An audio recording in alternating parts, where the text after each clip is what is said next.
There's a difference between needing space and going completely silent. And when daughters create distance from their mothers, it's often wildly misunderstood. Today, I'm talking about what actually happens when a daughter chooses low contact or estrangement. I want to start by talking about detachment and what happens when a daughter detaches from her mom, and how this can look like a spectrum with estrangement on one end and very surface level contact on the other. Estrangement meaning there's no contact, they're completely broken and completely detached from each other. And surface level communication on the other end of the spectrum, where, yes, we're fine, the kids are fine, work is good, yes, mom, is great to hear from you. Daughter's not sharing anything significant, she's not sharing anything emotional, and she's not really going deeper into any kind of conversation. Her mom knows a bit about what's happening in her life, but everything is fine or good. Whenever a daughter is on the spectrum of detachment, she has created significant emotional distance between her and her mother. This can look very different depending on who you're speaking to and how that daughter feels. This can include minimal contact, where the daughter's showing up for holidays or birthdays or major events, but throughout the rest of the year, the contact is very low or maybe also non-existent. This can be a surface level relationship where the daughter may talk to her mom regularly, but she's not sharing anything significant. She's not sharing anything emotional, and she's not really sharing anything important. It seems at the moment that estrangement is being discussed a lot and being thrown around as something daughters do to their moms. So all forms of detachment, from low or very insignificant contact to complete estrangement of no contact at all, deserves to be taken very seriously for both parties involved. What they all have in common, no matter what part of the spectrum the daughter lands on, is that she has decided to create distance between her and her mom as a form of protection. Now, let's talk about what the world says about daughters who do this, because the cultural narrative around estrangement is almost always aimed at the daughter, and it's almost always very harsh. When a daughter steps back from her mother, people say things like, "You only get one mother. She did the best that she could. You'll regret this when she's gone. Family is everything. You need to forgive her. She's your mother. How could you do this to her? You're just being selfish." And one of the most manipulative ones is, "You're breaking her heart." The narrative is that the daughter did something to her mother, that she's cold, ungrateful, and cruel, that she's the problem. It takes tremendous pain for a daughter to choose distance from her mom, to choose to detach.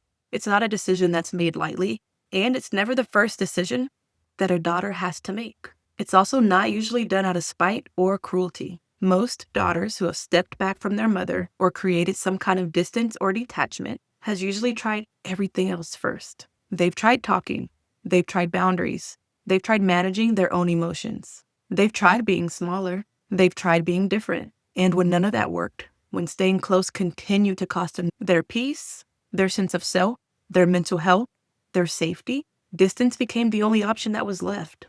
The cultural narrative around estrangement needs to be dismantled because it places all the blame on the daughter while ignoring what led her to this point. It assumes that the mother in the story is innocent and that the daughter is just cruel. And it rarely ever tells the whole story. There's so much more to this story. So let's talk about why daughters actually create distance. What's happening underneath all of that silence? When closeness with your mother has historically cost your peace, your sense of self, your safety, space becomes the only tool that's available. If every conversation leaves you criticized, if every interaction leaves you feeling anxious or worried, if being around her means walking on eggshells, feeling triggered, or managing her emotions, eventually your nervous system is going to say enough. It's going to no longer want to be around her, and it's going to kind of force you to create distance in order to feel better. Most daughters who create distance from their mothers are not doing it because they stopped loving her or because they started hating her. They're doing it because they don't know how to be close and still feel safe. The love is still there, and creating distance creates grief, but the relationship as it's happening right now is just too painful to remain a part of. So daughters choose distance. It becomes a way to preserve the daughter's well-being and whatever complicated love still exists between the two of them. There's a skill gap that's missing. Nobody taught these daughters how to be inside of this relationship differently. Think about it. What skills would a daughter need in order to stay in a difficult relationship with her mom while also protecting herself? She would need to know how to set effective boundaries without feeling guilty. She would need to know how to communicate her needs clearly. She would need to be able to manage her emotional reactions when her mother pushes her button. She would need to know how to stay connected to herself and trust herself and her own thoughts when her mother becomes critical, dismissive, or just flat out mean. These are sophisticated emotional and relational skills. And most women are never taught how to use these inside of relationships, especially not by their mothers that they need to use them with. So when a daughter doesn't know how to be close to her mother, she does the only other thing she knows how to do, and that's to create distance and to detach from her mother. Not necessarily because she wants to, but it's the only tool in her toolbox, and it's often the only one most people are talking about. Most daughters who have stepped back from their moms are not at peace about it. Most of them are not celebrating their freedom and moving on without a second thought. Most of them are usually carrying the relief of the distance while also carrying the grief that it creates. The relief is that they're not constantly anxious, overly criticized, and they don't have to keep constantly trying to be enough. Daughters want to be seen and heard and loved by their mom. And when they're constantly trying to be enough, trying to avoid criticism, and trying to show up perfectly so she finally sees them, that's a lot of weight to carry. So it's a relief when they can stop doing this because they've created distance. But on the other side of that is a heavy grief because most daughters want their mother in their lives. They want to have a healthy and successful and fun and loving relationship with their mom. And so there is grief when they're choosing distance.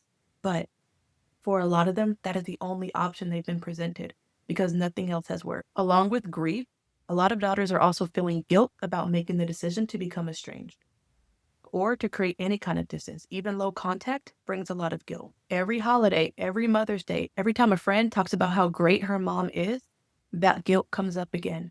So the daughter's actually experiencing waves of guilt throughout this decision. So please understand this isn't easy for daughters. It's often one of the most painful decisions that they have to make inside of their mother-daughter relationship. There are messages underneath all of this silence, and sometimes the daughter doesn't have the words for these underlying messages.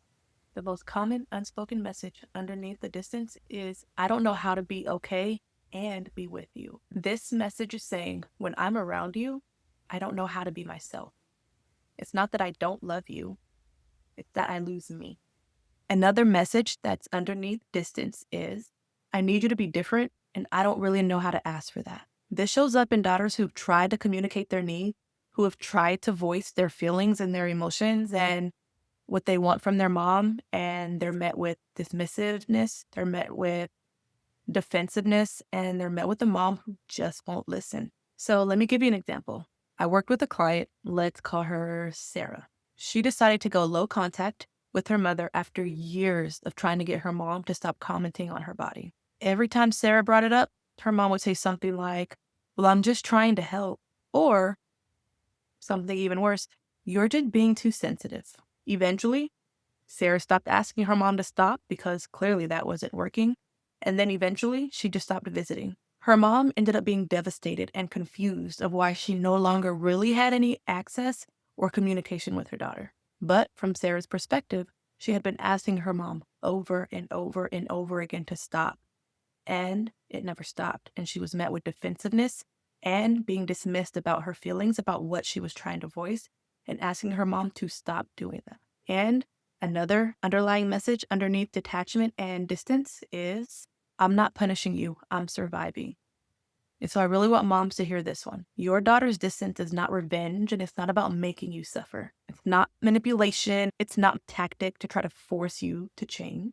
And it's also not her being dramatic or holding a grudge or being disrespectful or just not caring about you. Your daughter's trying to survive, and she's trying to keep her mental health intact. She's trying to protect herself, and she's trying to not lose herself inside of a relationship that might be way too critical and way too hard for her to be herself in. She's basically doing this to protect parts of herself. I know there might be mothers who are listening to this trying to understand why her daughter may have chose detachment no matter what side of the spectrum that her daughter falls on. And I want you to understand that your daughter's distance is not a simple decision for her. Her silence is telling you that the relationship felt unsafe for her. And when people talk about not feeling safe around others, especially their moms, it's not feeling safe physically. We're not saying that you are going to harm your daughter physically. It's usually emotional safety. It's usually feeling criticized or dismissed or not even heard inside the relationship and that she can't show up as herself. Emotionally, she doesn't feel safe. Her silence and her distance is telling you that she could not figure out how to be safe, be herself, and feel good, and be in a relationship with you. So she chose the other three. She chose emotional safety. She chose to be in relationships where she could be herself, and she chose not to be in a relationship with you in order to have the other things. She would actually like all of them to happen at once versus having to choose between you or herself. When your daughter comes to you and she needs things inside of the relationship to change, she's not telling you that you're a terrible mother. She's not telling you that you got everything wrong. She's just voicing what she needs to be different. That way you guys can have a healthier and happier relationship. But if you meet her with defensiveness or dismissing what she brings to you because maybe you feel guilty or shamed or whatever emotions come up for you based off what she's telling you, if you lean into those emotions versus saying, I'm really sorry that this is how I've shown up. Yes, I can stop doing that. Yes, I don't have to say those things. I can stop speaking about this part of you. I don't want you to feel that way, and I also don't want to lose you. If you meet her with the opposite of that, of being dismissive or being defensive, eventually you might lose your daughter. And I know that on the other side of estrangement, like today I'm talking about daughters. In the next episode that I'm going to create, I'm going to talk to you about estrangement as well. You guys are on the other side of that. While the daughter is experiencing estrangement, so are you as the mother. But I decided to start with daughters in this 2-part series because daughters are often the ones who are demonized when estrangement is chosen, and they're not very seen when it comes to why they made this decision. It's usually looked at as they're the ones who are being negative or mean or disrespectful, and we're not actually looking at why they made this decision or what has happened to cause them to do this. So as I wrap up today's episode, I want to remind daughters that you can still love your mom and need distance from her. You can still desire a healthier and happier relationship with her while having to detach from her in order to work on healing. Your feelings are very valid in what you experienced and the impact that it had on you. And you don't have to feel guilty for choosing to protect yourself in the best way that you knew how. If you're a mother listening to this as I wrap up today's episode, I want you to know that there's still hope. The only person that can tell you that there's no hope of getting your daughter back is actually your daughter. And if she hasn't told you that, then there's still space for things to change, and there's still space for you to actually finally see her and hear her and change the relationship for something better. If something I said landed today, I want you to sit with that. Pay attention to what emotions came up or what you learned about yourself or maybe even your daughter during this episode. Next week, I'm going to be talking about estrangement again, but this time I'm going to be talking to moms who are experiencing estrangement from their daughters. So stay tuned for that. And this summer, I'm running 2 groups, and I think you may want to be a part of one of them. I'll tell you more about it in the next episode and in the coming weeks. That's all I have for you today. Thank you for being here with me, and I will catch you in the next one.